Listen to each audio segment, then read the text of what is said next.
دعنا dibigu anoo ag marahaya iyo dhag iga sii وجيس geeska صح kor intaanu ka canlaamiga marka halka awreys وان قرت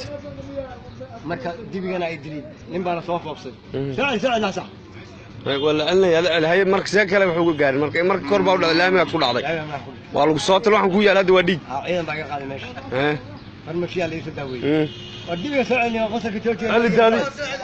واقرت والو علي دلود وكو خرنت هذا برنامج سيف عن ورثك نصي ايضا با ماشي قاعد ماشي برنامج بيقدلي dadko dhan ba arkay dadka meesha fadhiyo dhan ba arkay صح maxaa codsanaysaa marka dawladda maxaa ka codsanaysaa in ninkii lahaa intuu iman hayo la xajiyo looda inay ku xirnaato adiga intuu ninkii lahaa iman hayo صح waka magacaaba lagu dhahaa guura ayo guura sheekh ali isbitaalka taliyaha amniga isbitaalka faatahay ayay aad maxaa ma santaa